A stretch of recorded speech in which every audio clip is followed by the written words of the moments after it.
संत श्रेष्ठ निवृत्तीनाथ महाराज पालखी आणि दिंडी सोहळ्याचं प्रस्थान झालेलं आहे।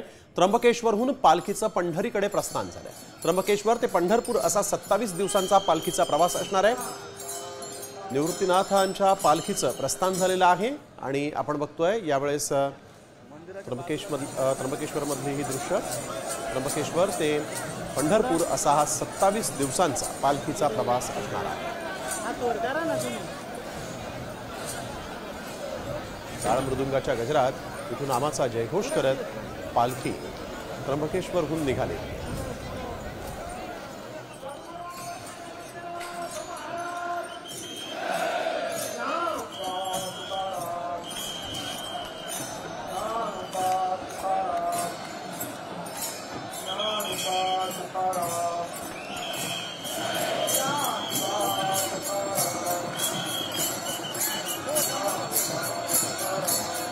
संख्येने वारकरी आज या प्रस्थान सोहळ्यासाठी उपस्थित होते। 27 दिवसांचा प्रवास करून निवृत्तीनाथ पंढरीच्या भेटीला पोहोचणार आहे। कधी एकादशी निमित्त आपण बघतो की या सगळ्या पालख्या ज्या आहेत त्या इथून निघतात आणि आता निवृत्तीनाथ यांच्या पालखीचं देखील प्रस्थान झालेलं आहे। त्र्यंबकेश्वरमधून हा पालखी सोहळा प्रस्थान पावलेला आहे। त्र्यंबकेश्वर ते पंढरपूर असा 27 दिवसांचा हा पालखीचा प्रवास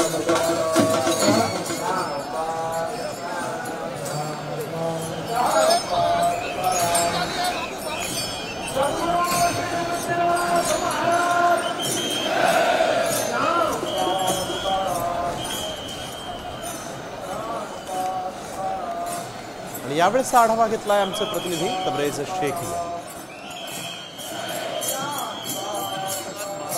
पालखीचा आता त्र्यंबकेश्वरवरून पंढरपूरच्या दिशेने प्रस्थान झालेला आहे। आपण बघू शकतो एका अतिशय भक्तिमय वातावरणात या ठिकाणी आता जे पालखी आहे संत निवृत्तीनाथ महाराज यांची आता या पालखीला आता सुरुवात झालेली आहे। प्रस्थान झालेला आहे, सुरू झालेला आहे। आपण बघू शकतो एका हजारोच्या संख्येने वारकरी त्र्यंबकेश्वर नगरीमध्ये दाखल झालेले आहे आणि अतिशय उत्साहाचा वातावरण, भक्तिमय वातावरण या ठिकाणी बघायला मिळत आहे। जय हरी विठ्ठलचे घोषणेने संपूर्ण त्र्यंबकेश्वर नगरी दुमदुम गेलेली आहे। आपण बघू शकतो एका मोठ्या संख्येने महिला आणि पुरुष या ठिकाणी जे वारकरी आहेत ते या ठिकाणी दाखल झालेले आहे। कॅमेरामॅन प्रवीण काळभांडेसह मी तबरेज शेख, साम टीव्ही न्यूज, नाशिक।